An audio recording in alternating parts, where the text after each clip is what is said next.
what family banking is, imagine someone that has just have the most basic concept of it. Maybe start from the beginning so we can kind of catch everyone up. Well, I put a little infinity symbol on here because frequently you will hear people talk about infinite banking. The concept is what Andrew talks about and I've stolen this from him, and I think it's a really good approach. He calls it family banking, and he talks about your money earning for you two places at once. And so you use the money, you replenish, you use it again, and it's just this continually refilling banking system if you operate it correctly. So really what we're talking about is using a 200-year-old tool to replace where you normally store and grow your cash, meaning your emergency funds, your reserves for your businesses, your investments, and we're storing it instead of in a normal conventional bank, somebody else's bank.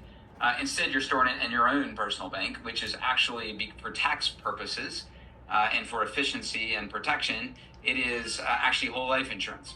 So if you go back 150 years ago in America, everyone had whole life insurance where they stored their cash because at the time the banks were not safe. When the Federal Reserve came out, we built a little bit of stability. And there's a lot of bad things you can say about that group, but they did build some stability in the U.S. banking system. And so we had confidence again to go back and put our money in the banks. But back, more than 100 years ago, most families had all of their liquidity, all their cash in whole life insurance policies. It was just the place that never broke promises. And it's still true.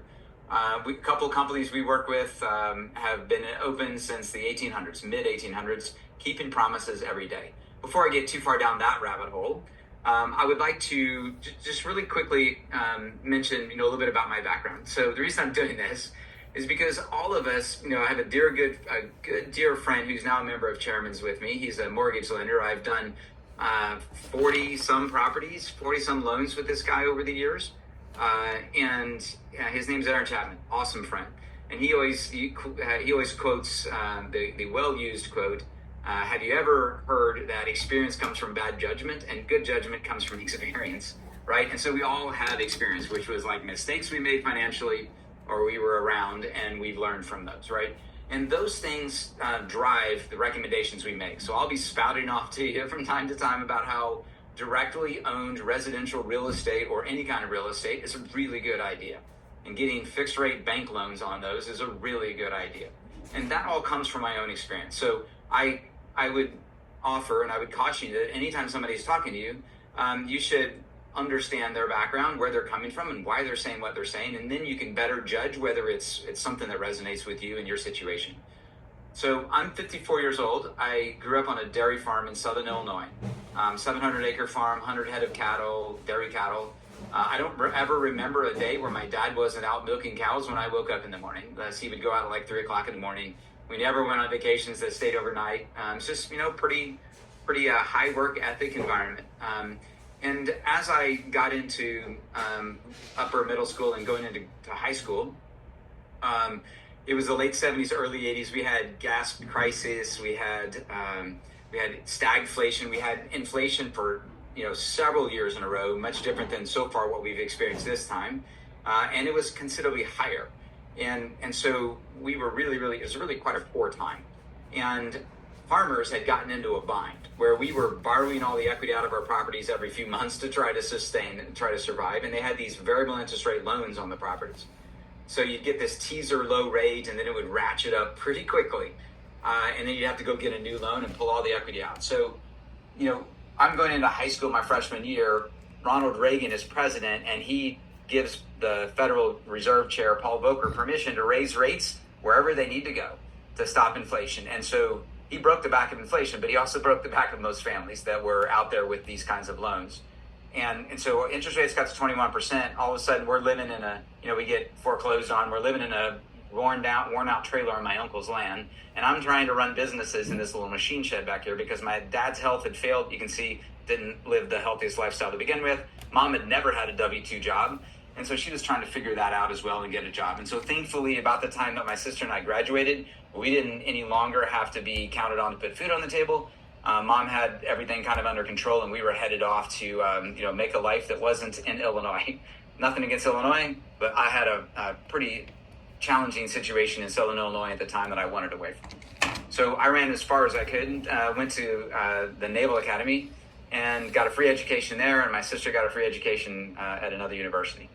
I got really excited about engineering. I got accepted by the Navy Nuclear Submarine Force, and I had an incredible career. And at the end of it, I commanded this submarine here, the USS Tucson, and that was from 2008 to 11. And then I went off to the Pentagon for a while and worked for the Joint Chiefs. But if I were really being honest, one of the things that drove me hard when I was younger was chasing a safe, secure job. Like I really wanted that W-2 income. And I didn't pay much attention to my own personal finances, although I saved everything I could find. But I would put it into the markets with a financial advisor, kind of a conventional market-based guy, because I didn't know any different. And so the lessons that I'm trying to teach you on this page aren't that obvious, but the first one is that if you live in a world where they mint money, like we all do across the globe in every country today, then you need to protect your family and protect all this stuff that you've worked hard to get from inflation eroding it and eating it away. And the best way to do that is hard assets. You can get gold, which is not a bad idea here recently. And over the centuries, gold has been a storehouse of value, right? The problem is no one will rent your gold from you. No one will pay off the mortgage for you on your gold, and no one will even lend you money to buy your gold, right? And so there are some things that this universal basic need of shelter, so owning residential property, is always going to be in need by people, and they're going to pay you to let them use it. And a bank will lend you a bunch of money to get it. So that is, so you can have your money and just in a savings account with no protection and kind of slowly lose your wealth, or you can buy hard assets and maintain your position, or you can have a bank give you a fixed interest rate loan, buy 5 times as much hard assets, and have people pay them off for you, right? And so that's why I love residential real estate. And so the moment in 2011, 12, 13, after the Great Recession, when we started talking about quantitative easing 1, 2, 3, infinity, I got kind of scared and that I had seen this movie before. I didn't want to see it again. And so I started throwing all my money into real estate. But there was another thing that actually preempted me to go take a look at that. And that was the timing associated with Command of this submarine. Like, this was an amazing experience. The timing was incredible, though. I started this process in 2008 with $1 million, which was, I thought, pretty impressive for a government employee after 20 years of saving from absolute zero when I went to the Naval Academy. So I was pretty proud of that. But the thing that was nagging at me for a few years at that point was that my kids were like the size of me in these pictures here. And I didn't spend any time around them. So my dad never left any money for us, obviously, but he did leave us a lot of things inside us. And I'm a huge fan of legacy. And what I tell people, and I didn't make this up, but one of my favorite phrases is that wealth is what you leave to your kids and grandkids. Legacy is what you leave inside your kids and grandkids. And it's far more important. Elon Musk he didn't have a poor upbringing, but he had a middle class upbringing. And the difference was what was left inside that young man, right? So I credit my dad for all of the stuff that I did to get to where I am today. And he definitely showed me the work ethic and those kinds of things. So I wanted to do that for my kids. The problem is that in 2011, when I left command of my submarine, and for the first time looked at my bank account in like 2.5 years, because I was deployed most of the time, I had less than half of what I had, 400 and some thousand left over. So that really frustrated me, as you can imagine, right? I was no longer in a position to go spend time around my boys. And I spent 5 more years not around my boys. And those of you going to Mastermind will meet one of my sons. He's 22 years old. His name's Jake. And, we've got a great relationship now. But I put that off for another 5 years because I wasn't paying any attention to my money. It made me upset. I was confused. And so I was looking for how have people around this world, how have they collected wealth, how have they held on to it, how have they protected it from things like taxes. And I learned a ton, things I'd never heard of before. And one of those was this concept called family banking. And a dear friend of mine taught me all of this stuff. His name is Patrick Donahoe, and he runs a company called Paradigm Life. Paradigm Life is the machine, the engine behind family banking for for Eddie, Andrew, and Dan and their company. And there's 20, 30 people behind me that will help. There'll be 4 or 5 of us there at the event helping all of you. And Patrick was my advisor with a much smaller company 15 years ago. And he's teaching me these concepts. Later, we put it in this book that I'm going to give you all a copy of. In fact, you can get it just by clicking on the QR code. If we get together here this weekend, I can get you a paperback copy of it too, a signed copy of it. It's a great book to have you think a different way about your finances. That's this whole heads I win, tails you lose kind of snarky title he put on it. The meaning of that title is that your financial advisor is always going to win. The question is, are you going to win, right? And I wasn't winning in the scenario where I had all of my money kind of in market-based, more speculative kind of things. One of the really powerful concepts that Patrick talks about in his book is in chapter 7. And it's this thing called hierarchy of wealth. And we took it from Abraham Maslow's hierarchy of needs, if that is all something that you're familiar with. But he was talking about how the Egyptians, that these pyramids they built hundreds of years ago are still standing because they didn't skip any steps. They didn't just get bored and say, hey, we want to go to the top. We're tired of working on the foundational layers. And because of that, it's a nice stable structure, right? And so Maslow said, you got to solve the things down here at the bottom, like food, shelter, and clothing, before you care about what you were put on the planet for. And Patrick was using the same analogy. He said that you have to, in a relationship with your money, like what we've learned after thousands of hours with clients, is that if you have a lot of control of your money, then your risk is low. And to make sure that you can build a personal wealth that lasts for your lifetime or for generations to come, it has to be built in a sequential manner. You have to solve these bottom, high control, low risk environments before you start playing up here. And so it seems really obvious, but it wasn't to me. For 20 plus years of me just handing money off to some professional to hand my money, right? And so most of the people in money is. The reason I'm so called and drawn to this community and feel like I'm among friends every time we get together, and you know, Mike and the team are able to, you know, put on a great 3-day event.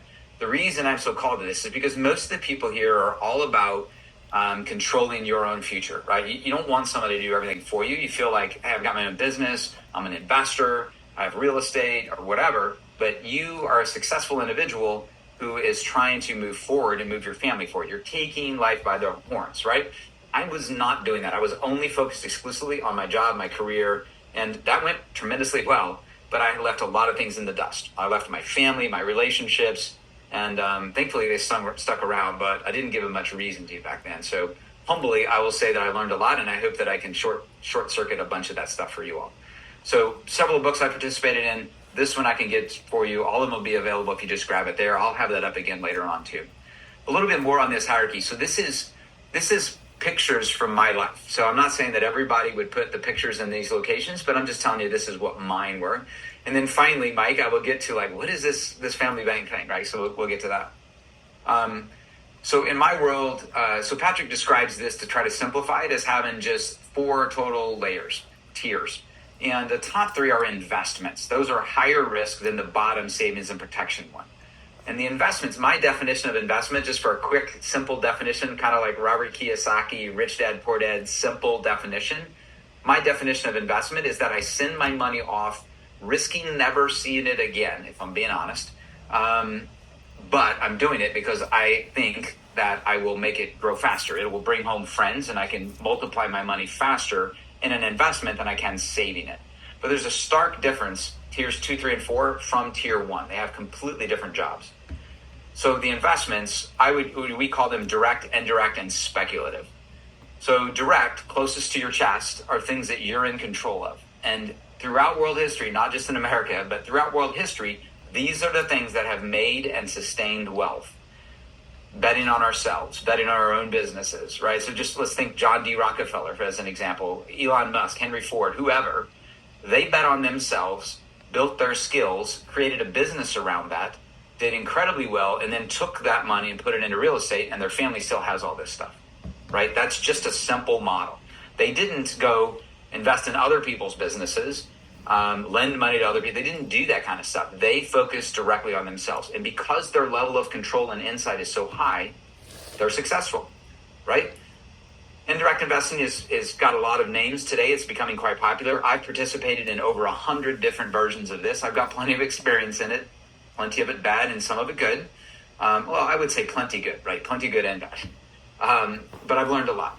And other names for indirect investing is passive investing, syndications, private equity, things like that, right? Like you can definitely do that. In fact, we have a master at it, Eddie Wilson, my business partner and dear friend. He's going to teach you this weekend how to do that successfully. Nothing's foolproof. He's not giving you guarantees that it's successful, but I can tell you that he will short circuit through a lot of things that I learned personally. And then there's the speculative level. So I throw the markets up here because that's how I personally interacted with the markets. I did not. Let me explain what would be necessary for you, a stock that you invest in, to be down here on this level. It's basically what Warren Buffett does. Everybody calls him the greatest investor.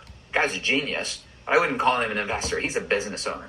When he invests in, Clayton Homes, or when he invests in Geico, right? So he doesn't just like buy some stock and check out what it does every morning with coffee, right? Like he goes and tours the company. He looks at the numbers. He interviews the CEO. He even replaces the CEO when he buys enough stock, right?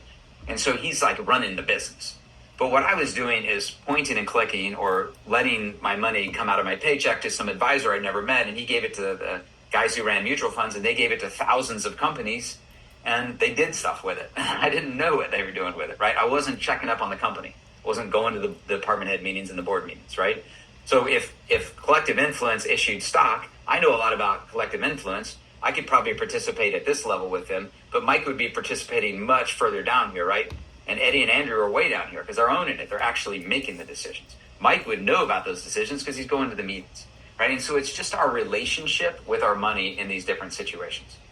And so I've learned over time, and hundreds of our clients have learned over time, that the amount of control you have really, really does a great job of driving how much risk you're taking on. Okay, so those are the investments. And as a wealth strategist, I kind of have two roles. I start off as the individual who helps you implement Family Bank, and then I flip into a wealth strategy role. I'm helping you look at your current situation a few times a year and decide, should we do A or B? And we're making those decisions based on what your personal hierarchy of wealth looks like. We have some proprietary software at Paradigm Life that I will give you access to, and I'll explain to you how to use it, and I'll even help you build it. And it will put your situation, your family situation, on this hierarchy. And it will give us some great insights into where we have vulnerabilities, where we should focus. Underlying all that, though, is my primary role, again, which is to help you implement Family Bank. And that is filling the role of a saving and protection layer. It's tier one. So the difference between savings and, remember, investments is putting my money at risk of losing it with the potential to grow it faster. Savings does not have any risk. If it's truly a savings role, like a safe in your house, or a hole in the backyard that no one knows about, right, and that's protected, or it's a savings account in America today, a checking account in America, pretty safe, and whole life insurance. So for 200 years in America, whole life insurance has been the safe vehicle, not in your house, that you can count on. And that savings means that it's just safe, liquid, and guaranteed to always be there. You can use it for any purpose. It's guaranteed to be there, and it's actually guaranteed to go up. Then this other layer down here is also ensuring, I help you ensure that you've protected all important things in your life. The government nowadays helps ensure that you protect other people from you hitting them with their car, right? You got to have car insurance nowadays. If you have a mortgage, the bank makes sure you have adequate coverage on your house. But no one's making sure that you cover the number one asset. No one requires that you cover this thing that could make millions of dollars a year, right? I got to have insurance on my 15-year-old vehicle that my son drives, but I don't have to have insurance on myself. That doesn't make any sense to me, and it's never really resonated. And so this package, this overfunded, high cash value whole life insurance, that's a lot of words, but this choice of savings vehicle, which also has life insurance, guaranteed permanent life insurance on the person, does both those roles at once.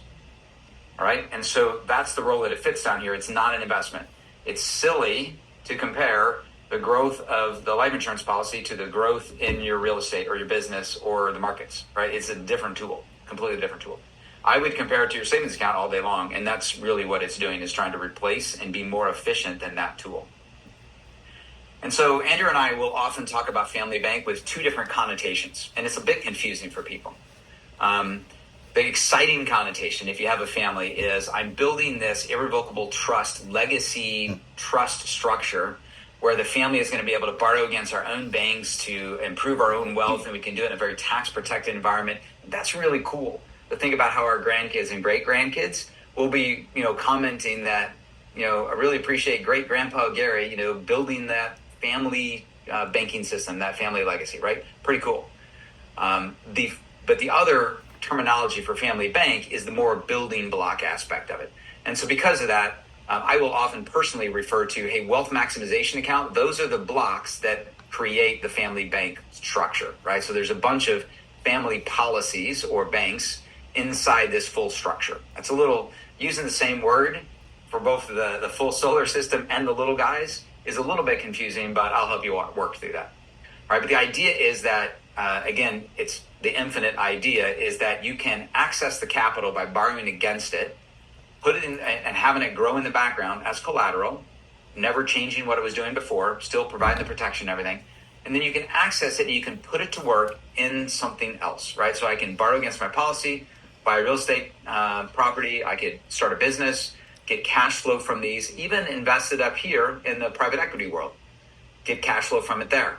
And when the money comes back, it replenishes, it gives you free capital to go do it again. And so you're just cycling through this, again, having the money work in two places at once. I'm going to go through a series of like 3 slides in a moment, looking at this from 3 different directions to try to kind of reinforce it, because I've learned over time that people don't get every kind of illustration of it right away. Some get one, some get the other.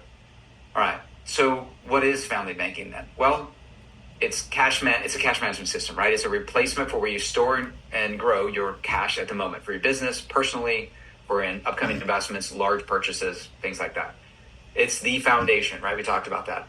And then it can be the fundamental building block of a structure, a legacy structure for things that will endure generation after generation, okay? But it is not an investment itself. It supports, it holds upright all of those investments in the top 3 tiers.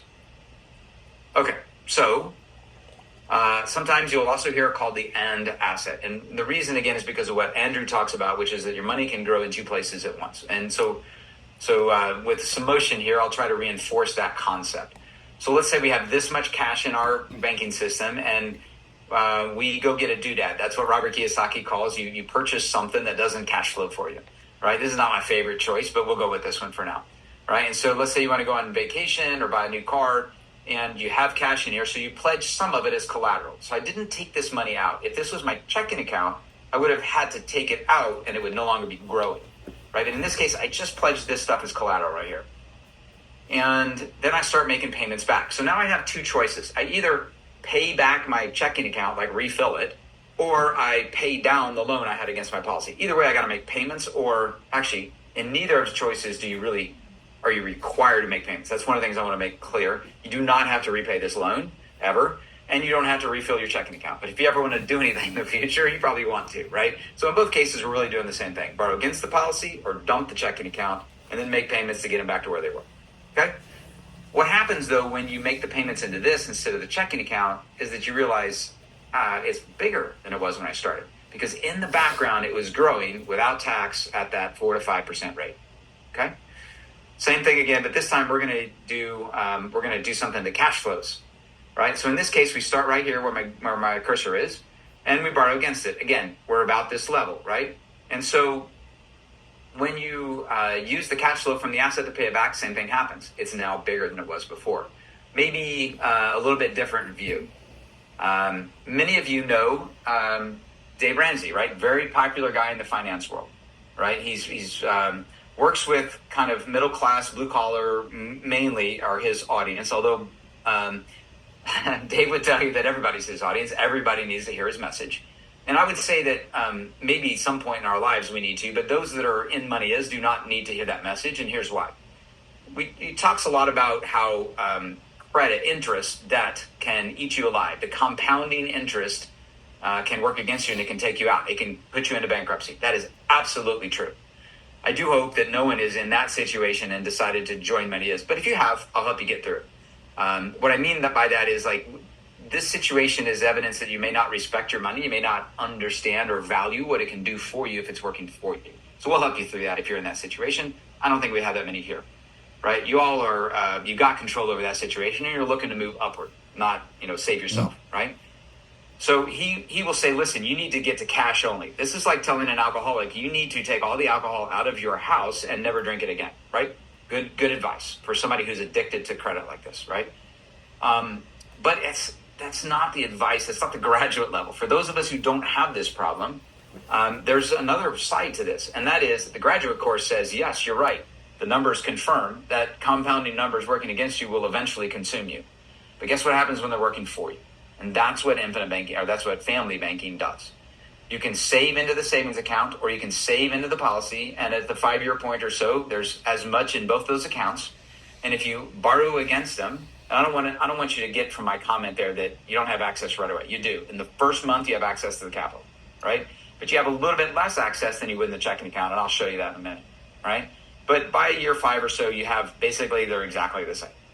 And so let's say at year 5, we decide we want to borrow to start a business or buy a rental property. And so again, just what I showed in the other picture, we're borrowing against it, or we are dumping the checking account and starting to refill it again. Either way, same scenario. But the checking account's here when we're done, and we find out the policy's not.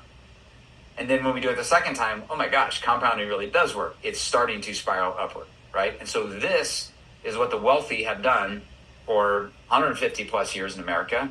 And they've kind of done it quietly, like it's commonly known in the wealthy circles, but they didn't teach me this when I was, bootstrapping my way up through middle class, right? So compounding is powerful, working against you or working for you. Okay, maybe one more example. So this is saving $1,000 a month into, sorry about that. This is saving $1,000 a month into an account that's earning 6% somewhere. And it turns into $1 million if you go 30 years doing that. All right, so there's how you become a millionaire. Free advice. But the key, though, the problem is you can't touch it, right? And that's kind of hard to do. But with the banking system, with the family bank, you can actually borrow against it as you go along, and it still turns into this, right? But what I was doing for 20 years until I woke up, I would save money in my checking account, buy my first property, save money, buy a car, save money. Buy another rental maybe, dust off the empty, dusty checking account and start saving money again, right? So what I realized was that I'm not experiencing this at 20 years because I hadn't been saving for 20 years. I felt like I had, but what I've been doing is saving for 5 years and just repeating it 4 times in a row, right? And so that's the difference. Hopefully that makes sense. I'll make sure I give you some time to ask questions and stuff. So, and Chris, I see a few questions, or Mike, sorry, I see a few questions in there. Just speak up if it's the right time to kind of go grab some of those. And actually, I want to take a quick break. And so I see Michael Hill. I see your hand up there. I don't know if that was intentional. If it was, unmute yourself, sir, and ask a question. Okay. Hey, I was going to just put my hand up at the end of I was going to let you go through everything. But okay. So, basically, I am a insurance broker. Awesome. So we're talking about IULs. Is that correct or something? No, whole life insurance. So overfunded whole life, similar to the IUL world. Do you do a bunch with IUL? Yeah. So I do the IUL. Gotcha. So yeah. So the reason I don't focus on IUL is they're very similar products. Right. The reason I don't focus on that is because I've positioned this as a safe, liquid, guaranteed asset. IUL has it's positioned to the markets, right? And while I love indexing, while it doesn't allow the market losses to cause the cash value to go down in those years, there obviously are fees and operating costs and death benefits and stuff that pay out for the company. And so cash values go down in those years. And so if we have a series of negative years or the individual underfunds it could go and often goes down in value. And so just because I need it to be safe, liquid, and 100% guaranteed never to go down, I have to use whole life insurance on this roll. That's why I do that. Yeah, and then people talk about the load and stuff. A lot of people don't realize that you can actually use that on somebody else's life, like for instance, a child's life, and then you don't get the death benefit, but then you get the retirement off of that, and then when you pass, that passes to them, and now that's their savings, and so you can get out of 1 for that. A lot of people don't realize they can do that, and then the cost of insurance is less because it's not on somebody who's at a older age. So Exactly. Great comments. Great comments. Yep. Mike, I'll just keep going, buddy, and then we'll grab these when we're done. Or if there's other hands raised that people are interested, please let me know. Hey, Lisa, I didn't see you there. My good friend Matt. Hopefully, we're still friends. Which one, Matt Pine? Yeah. Good buddy. I look forward to seeing you, my friend, in here. Oh, actually, I think you said you are going to be there, or no? Are you asking me? Mike Pine, yes, sir.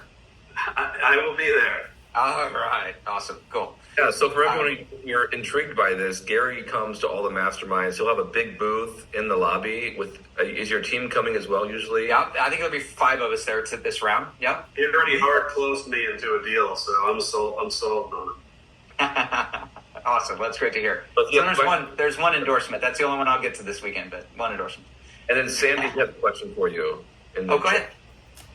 No, at the end, I'll wait for everything. Perfect. All right. I'll keep rolling. I think the signal I'm getting is get through your stuff, Gary. You might answer my question. So just for fun, this is an example. This is those of you that have been to Mastermind before. Andrew uses these, but I've never put the slide up, so I thought I would just show it. So this is an example of having your money earned twice. Just one more example of that with numbers this time. And so those of you who don't like numbers, blot this out and ignore me and check your emails. So what I was doing is I was getting ready to buy my first property in 14110 Volpe Drive in San Antonio, Texas. It was 2011, brand new construction, 4-plex, still own it, love the property. Uncle Joe has 2.5x the value of the thing on me. And so that's good, right? And so I pulled that equity and I put it back to work. But at the time, I needed $50,000 for the down payment. And I had 2 choices. I had just put my policies in place. There was room to take $50K that I had in my checking account and put it into the policies. And then I could immediately borrow against it in that scenario and go to the closing table with the money. And so just so you understand the scenario, so I take my $50K in the checking account. Now I don't have any money for the closing. And then I go to the insurance company. I say, look, my balance is higher. I want to borrow against this and go to closing. And they would put their money, the loan they gave me, in my checking account, and I go to closing. And everybody around the closing table thinks it's my cash. I mean, basically to them, it is my cash, right? The primary lender, they're happy to do the loan. They know it was a loan against the policy, but they also know, because they're educated, that, meaning they're educated in this process, that they can force me, or I can just call up the insurance company and say, hey, pay off that loan, let's make it a distribution, and the money and the loan's gone, right? So there's no risk to the other lender. All right, I went down a rabbit hole, sorry about that. So what I did is I went to all the real estate experts and I said, hey, what do you guys think? Should I do this loan process or should I just use cash? And I got to tell you that a lot of them who were not familiar with this process, it was even less well known in 2011. They said, well, your little amortization schedule here, since you think you're going to have $322 a month of cash flow, and you said that the rates were 6%, which is basically where they are today. Your schedule says that it's going to take you 25 years to pay it off, and it's $97,000 in payments, $50K for the principal and $47,000 for the interest. So you're going to pay $47K in interest on this thing. And I'm like, yep, that's true. I checked it. That's correct. And they're like, gosh, why would you do that? Why would you pay as much interest as you do principal? This is the kind of logic I've heard for a lot over my time here in the real estate world. And it leads you to make statements, again, kind of more in Dave Ramsey's world, which is pay the house off, make double payments, do 15-year mortgages. And if you've gone down that path, it's okay. But I think I can help you over time understand how that's half the discussion, half the story. And by the way, the people who are marketing to us to do 15-year mortgages and things like that, they're bankers. So you might want to question, if he's spending money to market to me to do that, maybe I don't actually understand all the math. So it is true that I was going to pay $47,000 in interest. But here's the other side of that conversation, which is super important. If I don't put my money in that property, my money instead sits in an environment where it's growing at the same approximately 6% with no taxes, meaning that it's $50K this year, but it earns a little interest, so it's bigger, and even that interest earns the next year. And so that's what compounding is, when interest is earning interest. And when you do that without taxes, over here, the amount of earnings is quite substantial, right? So if you just take your calculator, your savings account calculator that you can get on most websites, and you say, hey, $50K growing at 6%, 0% tax, and I'm going to do it for 25 years, it will tell you that it's $215,000. That 50 turns into 215. So if I take out the 50 I originally had there, that's $165,000 of growth and only $47,000 that it costs me to do it. That's $118,000 difference. wait a minute, what in the world is going on? Is this like one of those shell games, you know, at the I just went blank. The carnival. Yeah. No, it's not. What's happening is that when you're doing an amortized payback, your principal is going down, right? So it's only $50K for 1 month. Over here, it's more than $50K after 1 month, right? So you have money growing in a really cool environment, and it's growing efficiently. So it's just math. There's no tricks here. This is what I do every time. I've done this close to 100 times with all kinds of investments over the last 15 years or so. All right, so I'm happy to walk through that in person with somebody if that got a little crazy, or also to clarify it here with the group.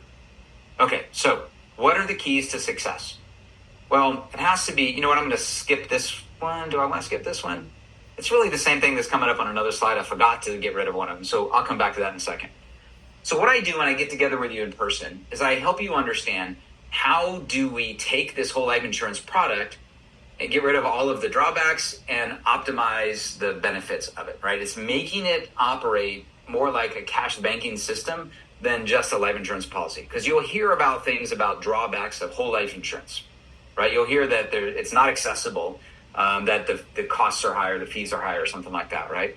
And so the reason that you hear that is because they think we're talking about the picture on the left-hand side, which that's a 200-year-old product, and it's a fantastic product that has never broken promises for anybody, but it was never designed to be a bank on day one, right? And so what we're doing is we're modifying it with 3 features. I only show 2 here, but we're optimizing it so that it acts more like a bank.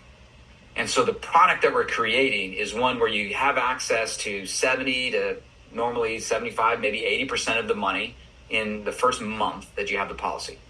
And then you have 80% year 2 and 85, and it's getting better and better. And I'll show you in a graph, a presentation, illustration, how by year 6, you've got access to as much as you put in. And even the part you didn't have access to has been growing in the background, okay? So this base portion is important, the blue part. It brings guarantees, and it brings tax benefits, and it allows it to actually serve that job as the tier 1 foundational vehicle. But we don't really want it to be very big. And so the IRS says it has to be a minimum size, and we make it that size and not a penny more. And so I show a third down here, but it's really more like 10% or 15% of the money going into that portion. And then we're going to push all the rest of it into a cash overfunding portion called PUAs or paid up additions. That part makes it liquid and flexible. And now it's focused more on the cash. And so here's what it looks like playing out over time. Right? So we set up something that's tailored for you and your family specifically. And so I can do these as kind of group orientations, but when we actually talk about your situation, it needs to be one-on-one. First of all, it's private that way, but also I'm making a different one for each person. And that's why there's 5 of us there this weekend, because we're going to help some people start theirs right on the weekend. And it's always kind of fun to hear Andrew, say, hey, we had 4 people start them already, right? So this doesn't have to be a long process. Sometimes it takes a few months, but I'm there with you pushing as hard as I can, no matter what it looks like. But we're going to create something that has a minimum and a maximum. And then you get to contribute annually between that minimum and the maximum. And that stuff is growing in this cash value as a living benefit, my little LB here. And so you use the cash throughout your lifetime for any purpose. You can physically take it out like you would out of your checking account, but we've already talked about how that's an opportunity cost. And so generally people will be borrowing against it. They'll be pledging it as collateral, which means that your money is in here still earning. All right, it's earning in 2 ways: a guaranteed portion and a non-guaranteed portion. And so the death benefit also, by the way, normally you think of life insurance being flat, but this stuff grows just like the cash is growing. And so you could start off with $1 million of death benefit and end up with $10 million of death benefit when you pass away. Okay, so they're both growing. All the money's in the cash. Use it during your lifetime for any purpose. Pay it back whenever you want to, if at all. And when you pass away, they pay off the loan, and they take the rest of the cash, and they turn that into the larger tax-free death benefit that passes to your family. So that's really the life cycle. We create it hand-fit to fit your situation. What happens if 5 years from now I'm making, I'm saving $200,000 a year, and this year I'm only saving $20K a year? Well, you start a small one now, and then you get additional ones in the future on other family members, on yourself. Again, I have 5 on myself. I have 15 on my family. There are no limits. The only limits are what you can afford. And so, I'm there to strategize that and help you optimize it. Okay, so that's what it looks like in a life cycle. Now what I'm going to do is I'm going to show you a diagram. So don't freak out about the picture. This is a 40-year-old male, so it's not everyone. I like to talk in percentages. And so I like to show you that the minimum generally needs to be about 20% of the maximum. And so if the maximum was 100%, this would be 20%. And so I'm going to show you one that just has dollars instead. So it's going to be 100K max and 20K minimum. You may look at that and go, wow, this guy does not understand me. So I'm going to show you a smaller one in a moment that looks just like it. It's a completely scalable thing. So if 100K a year maximum scares you, then do 10K a year max, right? Like something is feasible in your world, right? $1 million a year is possible as well. So really just kind of depends on where you are today. Okay, so here's my picture, my illustration, they call it. This assumes that this guy maxes this thing out for 7 years, all right? You don't have to do that. It's a very efficient way to do it, but you don't have to do that. If he did this, then he would have, as you can see, like 75% of the money in year one in the first month. And then he'd have like 80% here, 85, 90, 95, 100 if we're rounding things off, right? So like he's got 100% access right here. If you go far enough down, he's got 200% access down here. And it's starting to do that exponential ramp thing. And by year 30, he's got 200 or 350%, like it's really starting to compound. And so whatever's in this cash value thing, you can use for your purpose. Borrow against it, withdraw it, again, whatever is needed. Because of his age, this individual has $2.2 million on day one to protect the family. I found that to be very helpful when I went out and said, I want to get my 5th, 6th, 7th real estate property, and I'm just bringing more and more loans, millions in loans. My wife got comfort out of the fact that if I screw this whole thing up and die driving home or in the military, it gets paid off, right? So there's some value there if you have a family. But this kind of gives you a feel for how much cash is available, how much death benefit's there. Now, what changes if this person's younger? 20. Well, if they're 20, there's $5 million of death benefit here. There's not a lot else that's different. Yes, it performs better, like Michael commented, but it's not substantial. I mean, I think people are surprised when they're this optimized, how little difference it makes. This 40-year-old is performing, this projects at like 4.8% a year, net of everything. So net of taxes. So that's like 7 or 8% in a Chase checking account before you pay the taxes and buy the insurance, right? So it's pretty good. 4.8% on a 40-year-old. On a 20-year-old, it's maybe 5.1. Like there's almost no difference, right? A 7-year-old can still pull it off at 4.2, 4.3. Still far better than you can get in another option at that age, right? So a little, things change a little bit, but not much. Okay, here's an example that shows a little bit more about the minimum and the maximum on that one. So like I talked about, roughly 20% minimum, 100% max. All the rest of it is optional. So any one of these years, the person could have done 18 if they wanted to, or something in the middle. Okay? And I think I will stop there. I want to go show real quick. Here's a 40K version, and you're going to see it's exactly the same stuff. Okay, and this person was a little bit older, so it's closer to 70%, not 80% or 75%, but it's basically the same thing. The amounts are smaller, but very little difference, right? So this works at any size. So I've been a little chatty, Mike. I'm going to stop there and take some questions from everybody. Just so we're clear, the total cash value, you can draw that out, invest other things. Yep. And that's where the idea of infinite cash flow comes from. Am I understanding that right? You're absolutely right. Absolutely right. That's like the angle here, everyone. It's like you first have to fund it, but then you can grow it at the same time you're borrowing against it. It's a crazy kind of, would you call it a hack, or what would you call it? It's a loophole it's a concept that hardly anyone understands, but it's so powerful once you understand it. Yeah, you're just pledging it as collateral. It's the ability to do what you want with this policy comes from the fact that the asset is so strong. For example, like I give you a paper tiger or a paper airplane, and I'm like, hey, would you lend me anything against this? And you're like, I don't know that I really trust that thing has much value, right? But instead I hand you a bar of gold and I'm like, would you lend me anything against this? And you're like, sure, man, here's a lot of cash. And I'm like, don't you even care what I want to do with it? And they're like, nope, don't care, because you're holding my money, right? My gold. And so when you put a policy up, a whole life insurance policy up as collateral, they'll lend to you right away in the first few days. They'll do the maximum amount that you have in cash, and they don't care when you pay it back because they know they're secure with the asset that they have. Yeah, great point. we got a few questions here, and then we're running out of time. But Eliza has a question for you. Yeah, cool. Hi, thank you. Okay, so like the other guy, I'm also an insurance agent, and That's awesome. So I have a question. Why do you recommend the whole life instead of the IUL? Is it because of the fees, where you can be able to take out you can borrow against it right away? Is that the only reason? No, the primary, great question, Claude. And so the primary reason is that it's the job I'm trying to get it to do. And so the job I want it to do is to be safe, liquid, and guaranteed no matter what, to be there for the rest of their lives, or guaranteed 6 months from now when they need the money, right? So it has to be one of those very few things that can do the job guaranteed no matter what. Like, the most important thing about a savings vehicle, think of it as a safe in your house. The most important thing is that when you need that thing inside there, I'm in Florida and I like First Amendment. So like, if I need my gun, I want to make sure it's still in there, right? That's the most important thing about it.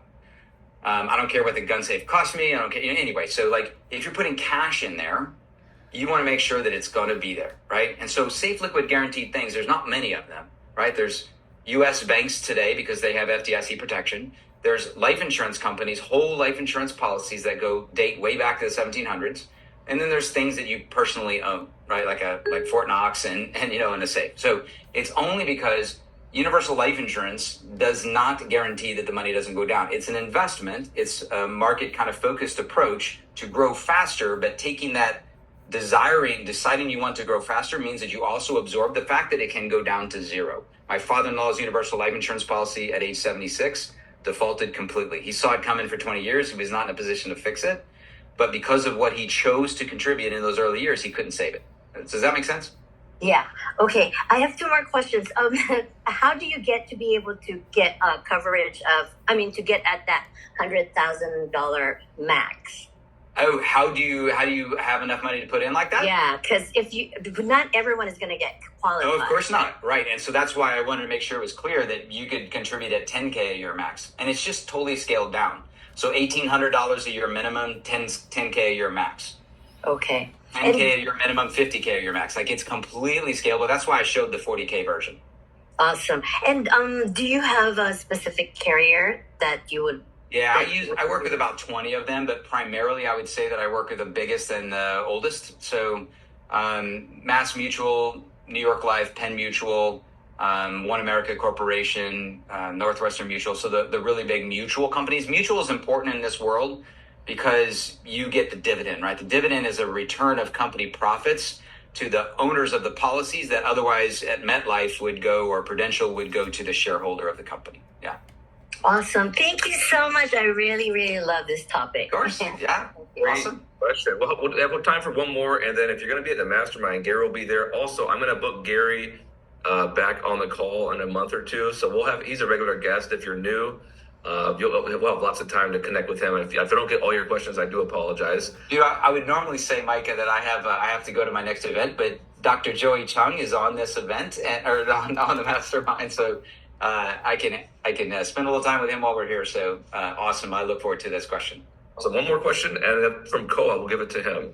Well, number one, thanks, Mike, and thanks, Gary, for setting this up. This is my first call. I saw you guys, I was in LA, and so I joined the Mastermind and Chairman's Club, so I'm excited about that. So I'm also technically a licensed agent. I don't really practice it. I just do referrals. I currently have a IUL, which I'm actually doing an arbitrage play. I opened the thing and I took money back out. Can I roll an IUL with that particular provider into a whole life without taking a hit? Right now, whatever the amount is, it's a fairly large amount, but my surrender value is like 10% less than what it is. So for the rest of the folks on the call, when you open a policy in IUL, for the most part, let's say it's 100K, just a round number. Right now, if I give it up, it's 90K of value if I pull it back out. So what I'm trying to do is I'm trying to roll that out from IUL into whole life. Do you have a mechanism to do that without? So the path is definitely there. It's called 1035 tax deferred exchange. It's very similar to 1031, right, for real estate. And what that allows you to do is carry the basis over again, just like real estate. Let's talk about it at Chairman's for lunch one time, or at the booth. But we'll sit down and we'll look at it. And if you could show me the actual illustration, the problem with are you going to take a hit? Most companies, yes, in the early years, because the surrender value still applies. Okay. So like there is a sweet spot to move it, because what's happening is if you decide I don't want to put any more into this thing, the IUL, it's also starting to reduce down its cash value during that period. So you need to find this jumping off point where, okay, I'm through enough of the surrender period where they've released enough and I haven't lost a bunch of it because I haven't been contributing. So there is a point to do that, but we got to look at the actual one to see that.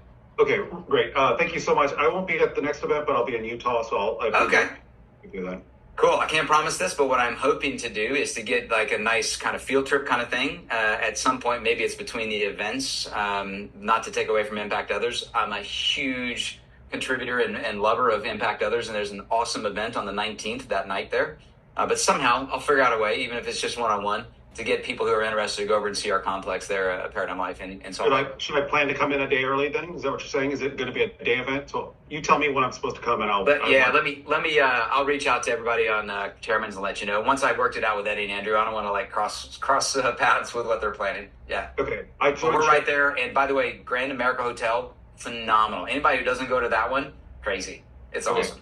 Fantastic. So Gary, just letting you know, I join Chairman not this Friday, but next Friday. Okay. Okay, I'll see you then. Or I'll see you in the Slack or the Signal. Yeah, cool. Very cool. Thank you. Cool, yeah. Hey, everybody. Thanks so much. Gary, what a great call. Everyone's loving it. We have like 100 people that joined almost. Before we go, can you share if they want to learn more? Obviously, we're going to have Gary on as a regular guest a lot more often for you guys. But also, if you're like, I got to learn more now, I got to talk to his team, how can they get a hold of you, get a hold of your team? Thanks. I always forget to do that. Easiest way is to just click the QR code here, but I do have my email address and my website here. I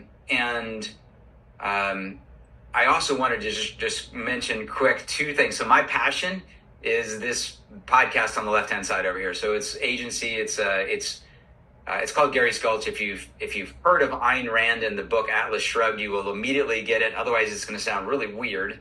But I just invite you to go check out Atlas Shrugged. Or if you want to short circuit that, go back to my first 3 episodes and I lay out what I'm about, what the podcast is about. But it's about helping producers or business owners achieve agency or freedom in their own world, right? And so that's what the podcast is about. Then on the right-hand side on the bottom, I just wanted to quickly show you a picture, a sneak peek of what your portal at Paradigm Life looks like, and how we can. Once you've kind of filled in the information, we've optimized it. It will create your own personal hierarchy of wealth that we can then compare to the optimized structure and start to say, well, it looks like we need to move some red to green over the next year or so, and so we can start getting busy doing that.